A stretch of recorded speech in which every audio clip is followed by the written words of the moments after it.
ridiculous like that. I'm sure. Like you can't chat with one another unless you pay money for it.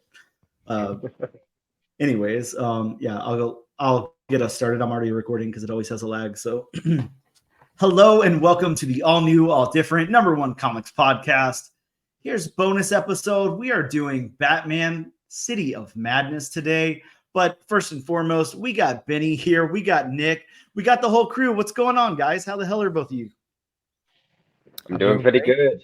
Yeah, doing I was good. gonna say don't all rush to speak at the same time, but there you go. It's always weird because it's like, who goes first? Does Benny go first, or do I go first?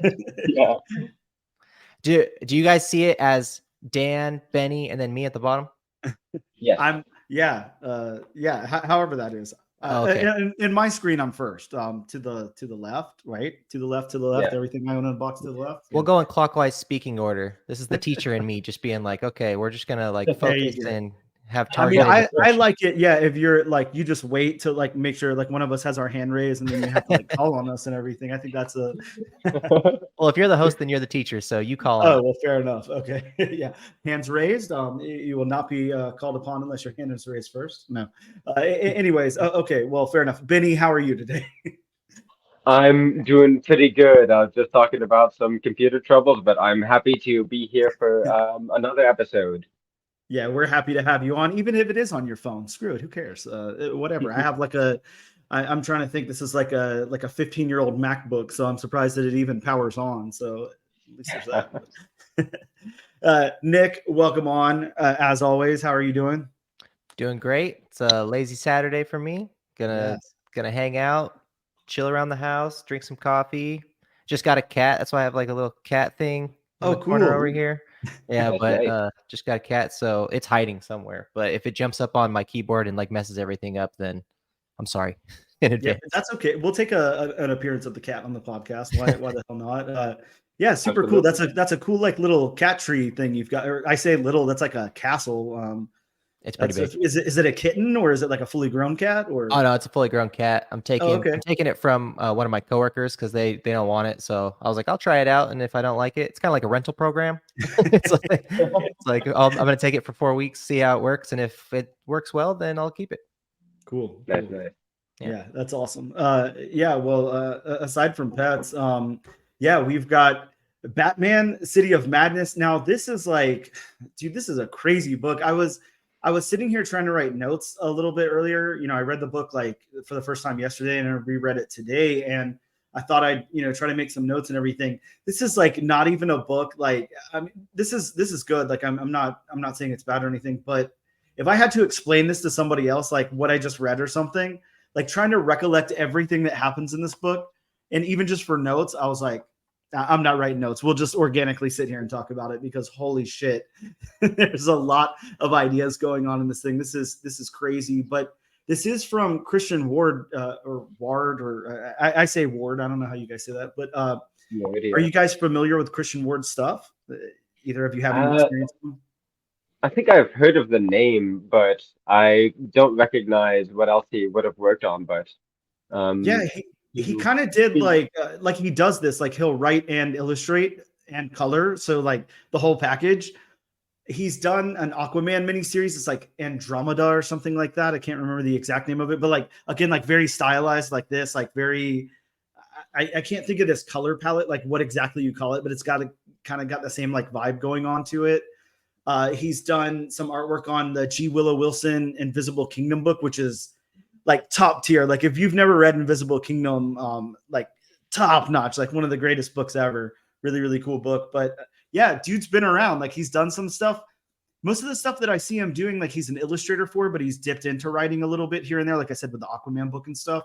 But really, really cool. Again, like I think that it's becoming like a thing. I end up saying this phrase or word in every episode, but like very stylized, if that means anything to anybody. Like, it's not that stock like house art for any publisher or anything. Just really kind of has its own thing going on and a really unique perspective in the writing too.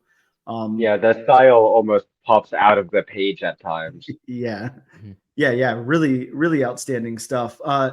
I do want to read the synopsis before we get into it, but it is like a hell of a synopsis. So, I mean, I guess get comfortable for a sec, but I'll go ahead and read it from DC site. Visionary creator Christian Ward unleashes a cosmic horror epic featuring the Court of Owls.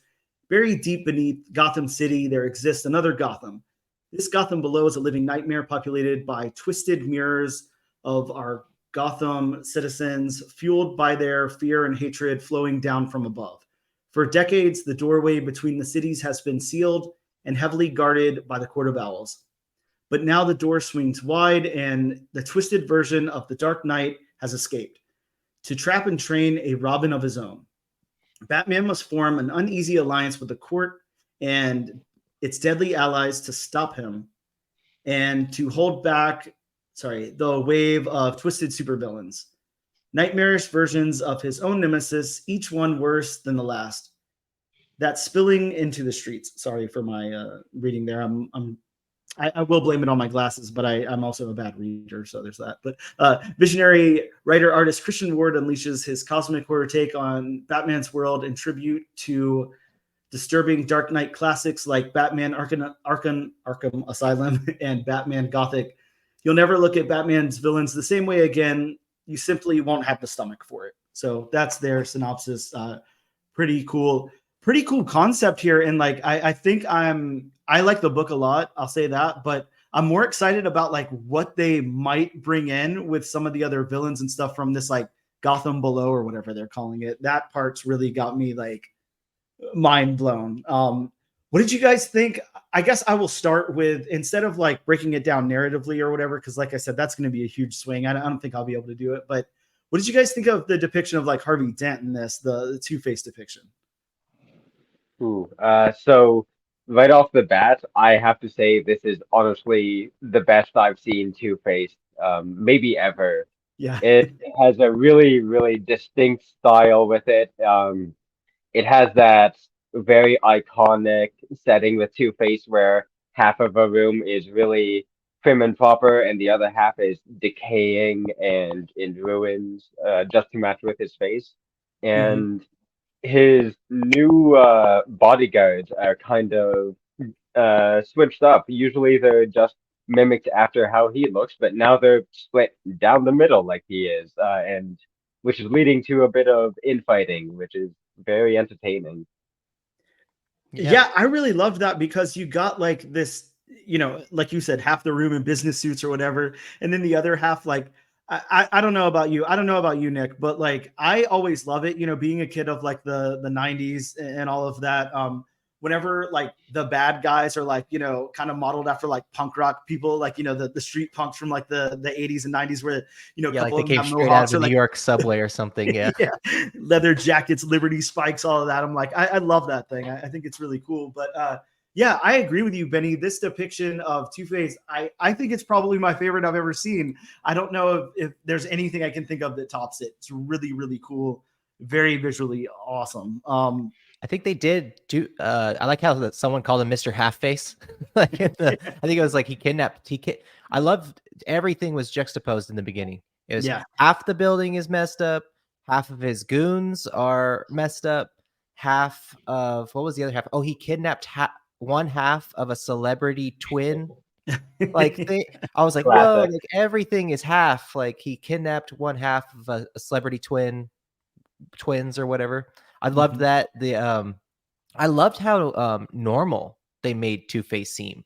He didn't seem like some crazy like guy, even though like the art kind of reminds me of a little bit of like Arkham Asylum, like the old Batman book Arkham Asylum and Grant Morrison, and like the other half of his face is very like cartoony and like crazy.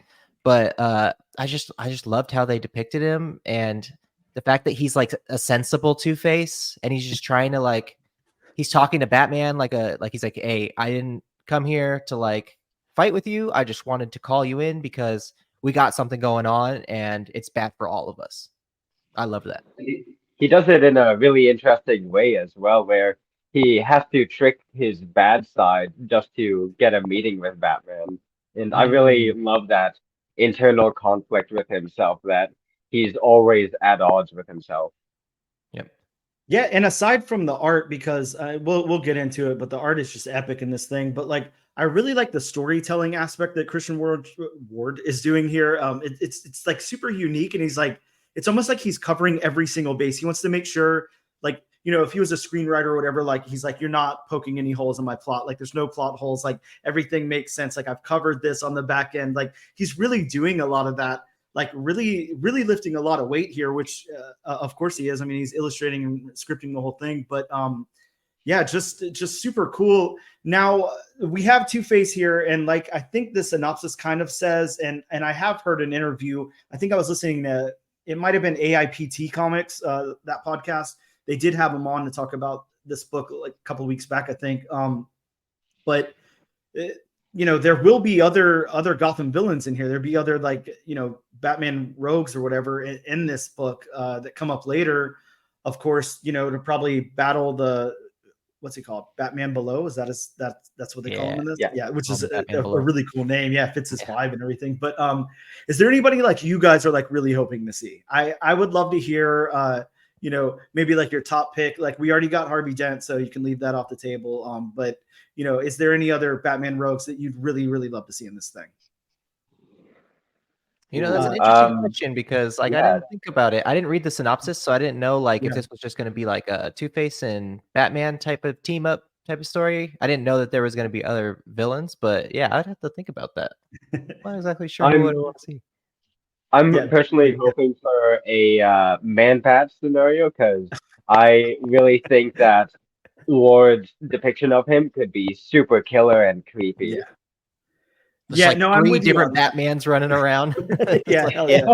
Batman, Man-Bat. Yeah. And what about like the really stylized version of Batman that we're getting in the shadows there? Like with the, I mean, obviously, Todd McFarlane, lots of other people, have done like the insane flowing cowl, the cape, like that just goes on for 12 blocks or whatever. And the huge, ears and everything. But, yeah, a Man-Bat, God, that could just be so, I don't know. I'm just like imagining like kind of grotesque and cool and like, just feature some of that real bat imagery on there. That would be really cool.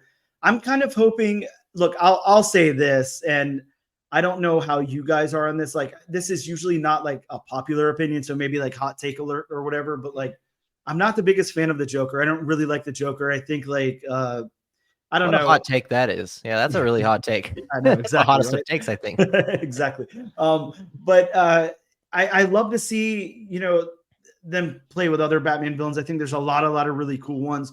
One of my favorites, and there's no chance in hell he'll make it into the book, is Mr. Bloom. I think that's a really awesome character if you're familiar with the New 52 Mr. Bloom villain. But I don't know. I'd like to see Catwoman in here. I think that would be really, really cool. But yeah, I think it just kind of opens the door for like a lot of different, characters to be in here and like a really different take on them. Since essentially the I don't know, the doorway's been open for this Gotham Below to see kind of what comes out of it. So I think it was mentioned in the synopsis, but they're kind of dark reflections of the city above, and I think Christian Ward will be able to really visualize what's going on in the headspace for a lot of his villains. Because if the first issue is showing us anything, it's that he's really good at depicting on panel kind of what's going on in the heads of people. In particular, Alfred stood out to me with how kind of morose and saddened he is just with everything that's going on at the moment. Yeah, the Alfred thing was really cool. How about all that? Like, of course, I think in regular continuity, Alfred's dead or something. I don't know. Alfred's not there, but to kind of go back, Alfred's like alive, like and doing pretty well and everything. But he's writing these letters every night, and then he burns them so that way, Bruce never reads them. They never get out. Nobody ever reads them. Just like a weird take on Alfred, but a really cool take, kind of somber. Like it's got this weird tone to it. I don't know. He seems just kind of alone and kind of sad there. It seems like the most realistic take of Alfred. Instead of being like so gung-ho about helping out Batman and being that wise older father figure, it seems like he's always at the house. It's the biggest house like in the world. apparently. Like, right? Looks like it, yeah. Like Bruce Wayne's mansion is like the biggest house, and he's just there by himself. And we did see Barbara Gordon, I think, in this. So I mean, people show up every now and then, but for the most part, like Alfred's never had like, well, maybe he has. I'm not like the biggest when people read Batman, they read like everything Batman. Yeah. Has Alfred ever had like a love interest? I mean, I would imagine in all the 8 billion issues of Batman and Detective and all the spinoffs and everything, there's probably something. But yeah, I'm with you. I think that he's normally just alone. Yeah, he's never. He can certainly get it if he wants to. Yeah, he could. Yeah, if he hooked up like a Tinder profile or something, he'd be like. But yeah, they just depict him how I would normally imagine someone who's like an older person looking out for like a younger person who's sad because Batman's sad. Like Batman's like he's just always distraught and always beating up people, and like he's taking out all of his frustrations on others. And Alfred just has to help him because he has to be that older father figure. And it's kind of like wearing down on him. And I think, honestly, where this is going with Alfred is like kind of like not in a good. I don't think it's going well for Alfred. Like in the rest of the story, I can't see it going well for him. I'm with you to kind of. There's a part where he just talks about he's sinking down and down, and I think that near the end of this story, we're going to see a dark reflection of Alfred that Batman might even have to fight at some. I like that. Yeah, I'm sensing something like that. Of course, like they're opening the book almost with this narrative from Alfred and these letters and everything, and like, yeah, I mean, something's got to give. That's not there for no reason, of course. Like, not to just paint him as Batman's always out and he's always there alone or whatever. Like, I would imagine there's a little bit more to it, especially with all of the groundwork that Christian Ward is laying. Yeah, I can't wait to see some of that.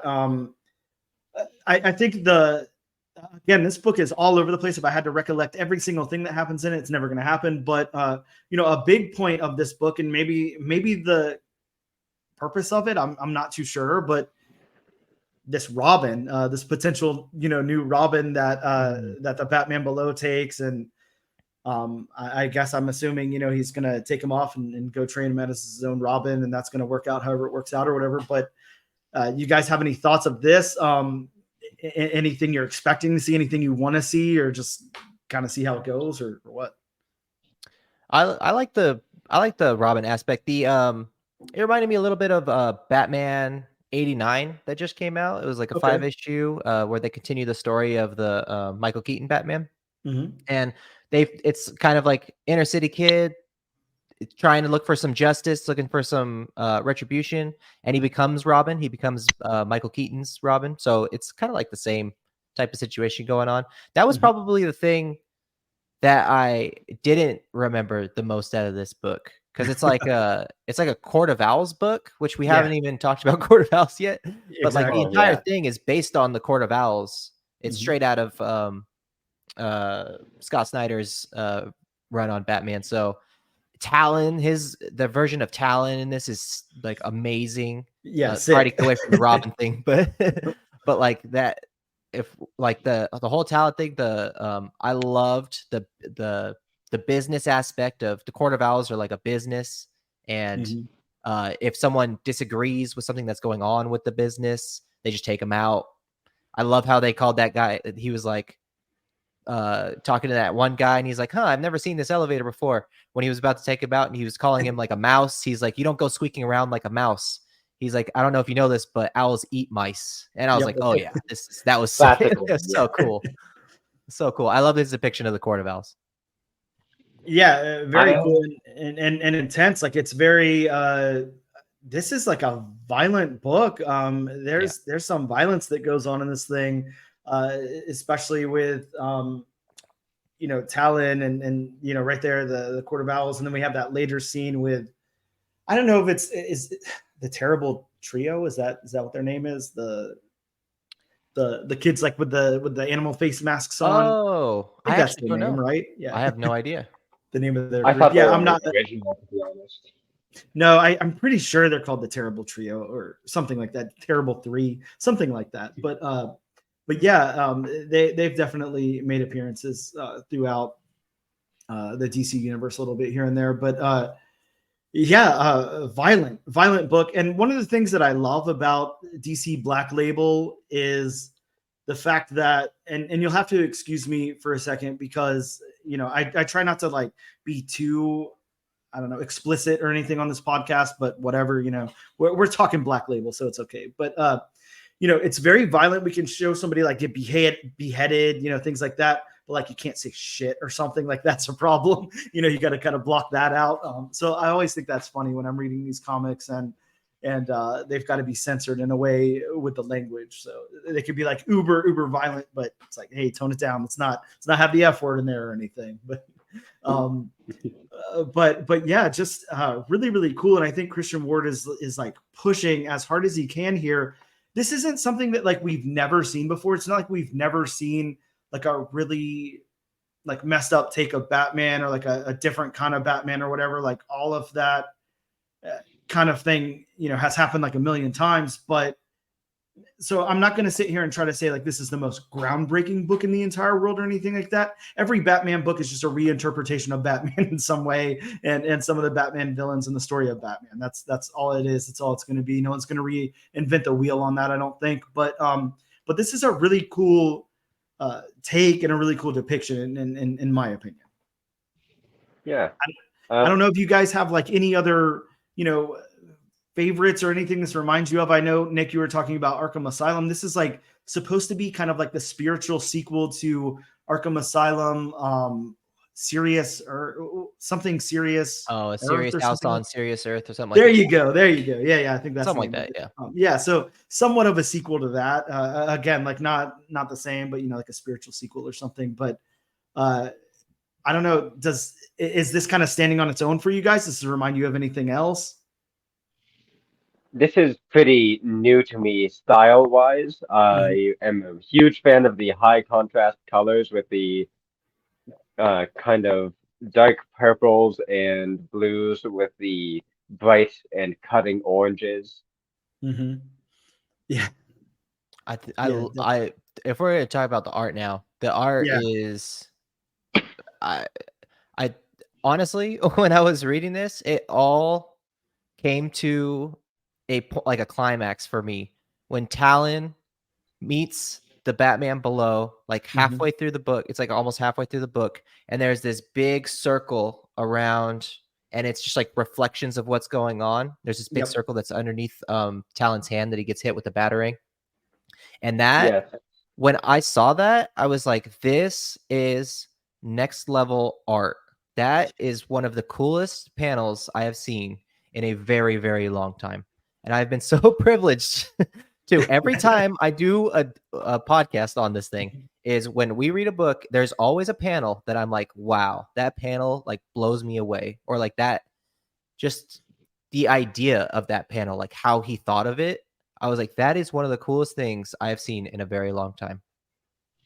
The paneling was really interesting. At first, it seemed pretty typical and kind of house style, but as you flipped each page, it seemed to progress and get more interesting. Like Batman's shadow would blend into other panels and other silhouettes. And as I gotta agree with you there, that page with the Batman below and center saying finally was definitely the standout panel in this comic. Yeah, like, and there's like so many too. Like it's I agree with you. That is if we're you know announcing awards for best panel or best page or whatever, that takes the cake. But there's so many things in here that are just outstanding. Like, you know, the kind of Batman in the shadows and how that's flowing and everything. The Batthulu, the Cthulhu Batman, you know, the Lovecraftian Batman face, amazing looking here. Just some really, really outstanding art. And then that color palette that's going along with it. You just mentioned it a minute ago, like, you know, how the purples and the oranges and everything are like cutting through and all of that. And, you know, I think one of the things that I really want to say is, you know, aside from this depiction of the Batman below, because I think that that's probably my favorite thing in the entire world here. I think that it's really cool. It's really amazing. I I hope at some point we get some kind of explanation. Why does he have an octopus face? What's going on? Like, what is that, or Cthulhu face, or whatever? But I go back to Two-Face. This depiction of Two-Face, this depiction of the sketchiness like over the other side of his face. Some of that's going on and everything. I love it. It's such a really, really cool look, and it's something that again, like I don't feel like I've ever seen before. Something very, very original, and it's like it's capturing in the art what I think of when I think of Harvey Dent, like what's going on in his head or whatever. It's a very good visual representation of kind of, I don't know, his multiple personalities that he has, or whatever he has, dissociative identity. I'm not sure what Harvey Dent has. I guess just some trauma from what happened, and then that turned into some kind of mental illness. But whatever's depicted there, it's just really, really wonderful the way that it's laid out here. So yeah, and I just want to like point out Christian Ward's is basically storytelling through his art. Not only is he telling the story with words, but there's also another panel that really stood out to me where it was Batman was driving to Arkham, and it shows Arkham, but it shows the outline of Amadeus Arkham. I think it's Amadeus. Yeah, it's Amadeus. Amadeus Arkham, and it's the outline of his head, like Arkham was in his head because he's the guy who built it. And there's a red road leading to the red head. And I was like, man, like it's just like that right there. You didn't have to have any words. Yeah, you had words, but you know exactly what's going on. You know that some guy had this idea of a place, and he literally just told us through the panels in the art that's exactly what Batman was going to, and that's exactly why Arkham was built. It's crazy to me. Like it's insane. One tiny detail I picked up on a reread is that a lot of the time Harvey's kind of popped out stylized eye is looking in a different direction from his other eye, which well, that's cool. really I didn't pick that up. Awesome. Which really sent us home the split between them. And there's another moment where they're approached by someone else who we are definitely going to talk about. And they both say the same thing, but in separate speech bubbles, which is really neat. Oh, wait, which part are you talking about? When I'm not sure what to call him, but we should get into it. When the other Two-Face appears to talk to him, he questions who he is, and it's two separate speech bubbles coming out of Two-Face. Oh. Yeah, I guess I didn't pick that up. Is that the panel where he's split, like on one side it's the half of his face, the other side it's the really crazy stylized, and in the middle of them is Batman? Oh, I know what you're talking about now. Sorry, I didn't mean to cut you off, Benny. I know exactly what you're talking about now. It was at the end. Is that what you're talking about? I think so. Yeah. The very end. Yeah. Sorry, Yeah. Go ahead, Benny. I didn't mean to cut you off. No worries. But speaking of, what about that other Two-Face with the scared bottom half? Yeah, that's what you're talking. I was like, wait a second. That's another thing that happened in this book. Exactly. It's so much happened.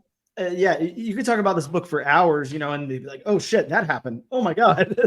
There's so much going on here. So many ideas. I will say this. I love this. I think that it's really, really cool, and I like it a lot. This could have been split in half for me. That would have definitely helped out a little bit.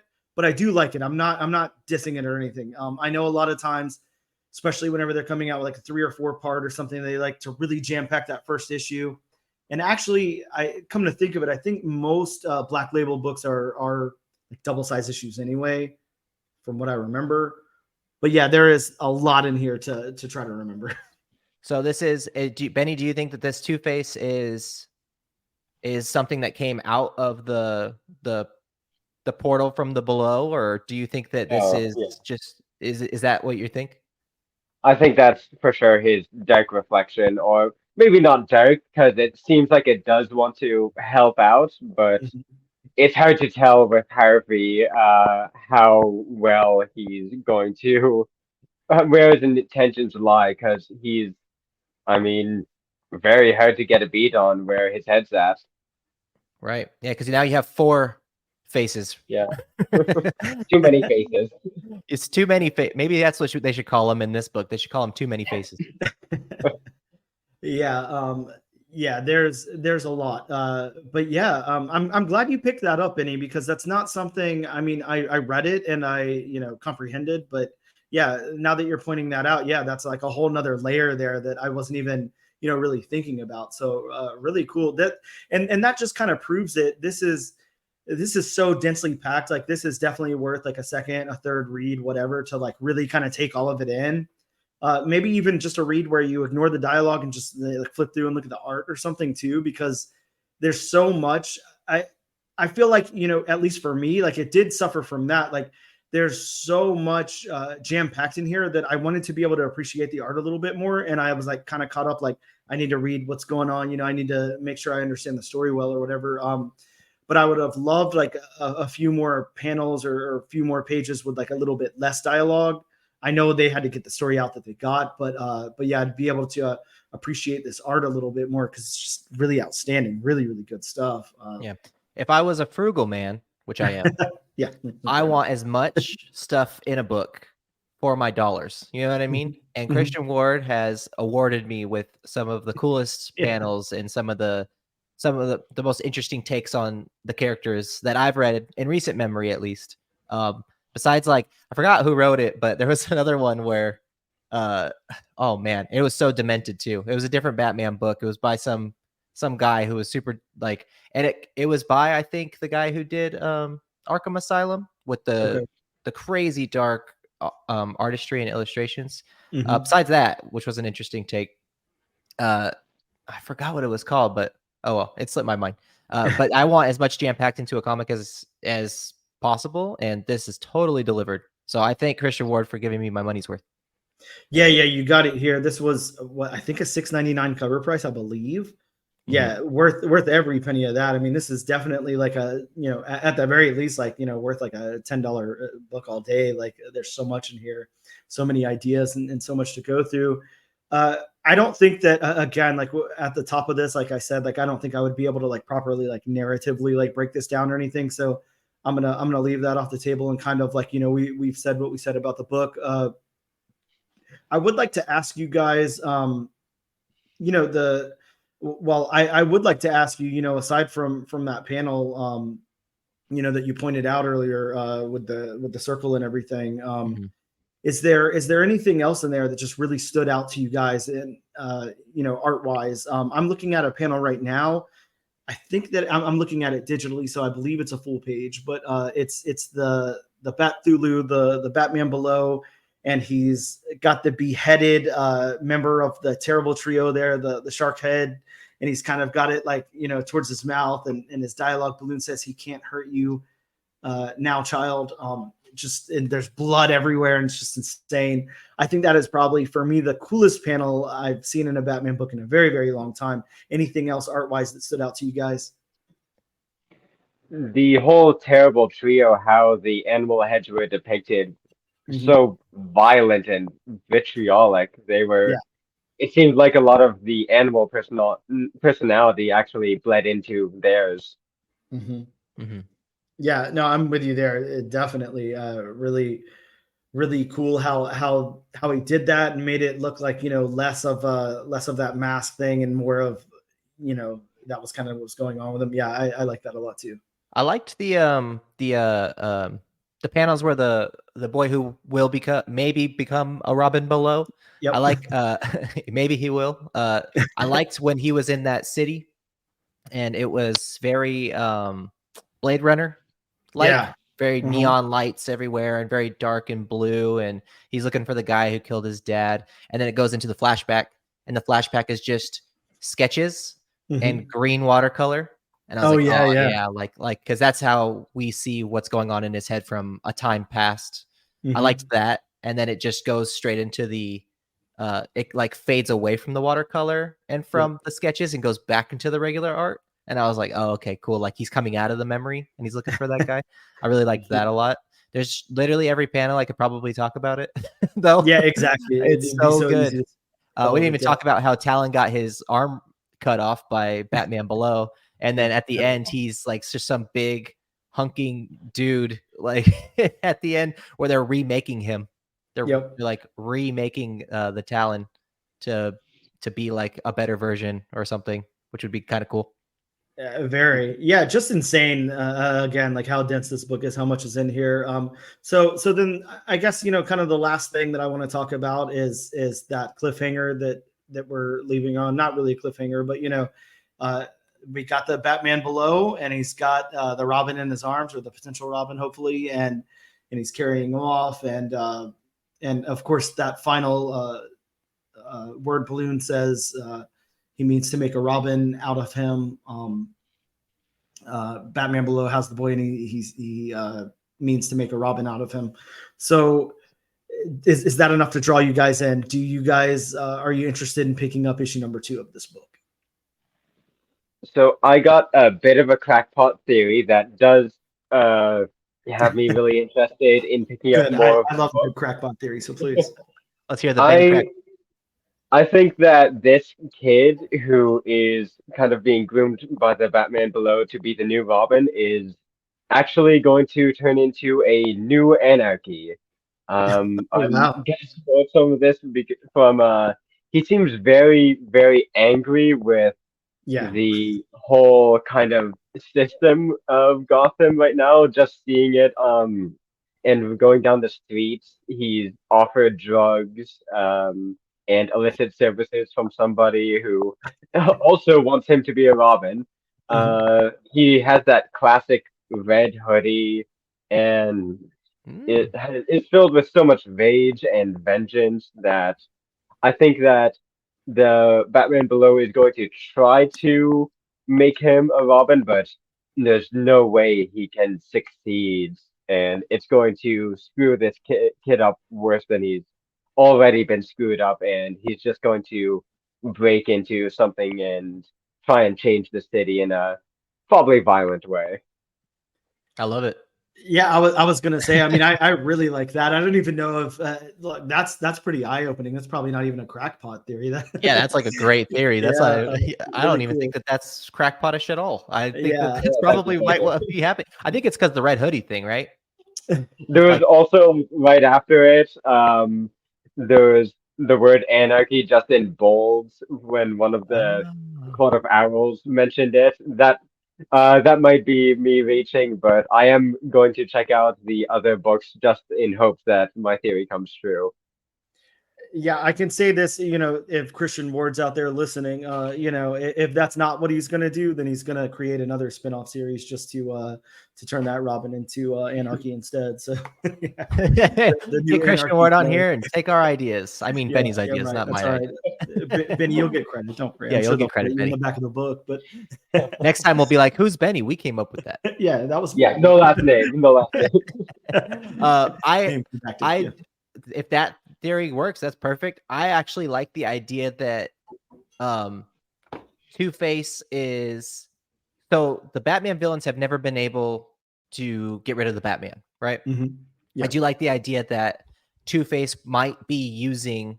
So when we said that Two-Face's sane self is using the messed up self in order to get Batman to come, maybe the messed up Two-Face is actually using regular Two-Face to get Batman to be destroyed by the Batman Below. So that's why he's getting Batman to try and get rid of this Batman Below in order to get rid of the Batman. I mean, that would be an easy way, right? Especially if this Batman Below has no rules, he doesn't care. He's some crazy creature. It's like, if we can't do it as villains, we got to get someone else to do it. So let's get Batman to follow that guy.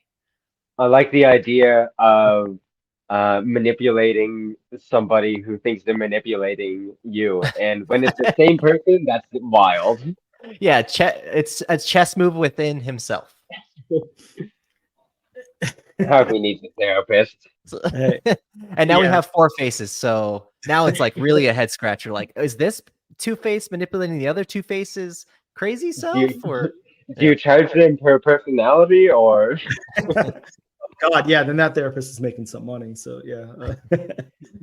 Oh God, yeah. Well, look. And by the way, I would totally get the next issue if that's what you were asking. Sorry. Yeah, no, absolutely, yeah. And for the art alone. Same here. Yeah. Yeah, I'm definitely going to be picking up the second issue of this. Is really really good. I really want to see where it's going. I hope that that it's a little less dense. I hope they just start explaining a little bit more and introducing a little bit less. But either way, if nothing else, just to look at the Batthulu here, I'm really into that. So really really cool character design and all of that. Really great artwork. But yeah, I think that answers the question then. Very positive from all three of us. We all enjoyed the book, and we all plan to continue on to the second issue. And yeah, I guess that's it, guys. Thank you so much for joining me today to talk about Batman City of Madness, issue number 1. We've run into the same problem where we don't have much bad to say about a new book. And it always sucks whenever you don't have anything bad to say. It's hard. You think that it would be very easy to critique something. I mean, how many times do you read a book, a new comic book, and there's things that were good, there's things that were bad, there was left turns that you weren't really expecting to take and you didn't want to take or whatever. But this doesn't really have any of that. It's just again, for me, it's a little dense, but I can definitely forgive that for everything that it has positive going for it. Yeah, that's really the only bad thing I can say about it. So a really good problem to have. Hell yeah, Christian Ward, keep it up. Let's keep this thing going. Very, very awesome. Yeah, and I guess that's all I have left to say about it. Unless you guys got anything else, please, or anything else you guys want to say, then come on. Go enjoy the artwork in person. This is a phenomenal book, and you will not regret buying it. Yeah, completely agreed. Absolutely agree. Can't wait to read the second issue. Yeah, likewise. Cool. All right. Well, thank you guys so much. And thank you, audience, so much. This has been the all new, all different #1 Comics podcast. Bonus episode on Batman City of Madness. You know where to find us on Instagram, TikTok, YouTube, all of the usual places. And to use the hashtag all new, all different nation if you want me to send you a copy of this beautiful, beautiful Christian Ward Batman book. All you have to do is use the hashtag all new, all different nation on social media post of your choice to be entered in the giveaway. And thank you guys so much. See you next time. See ya. If I can find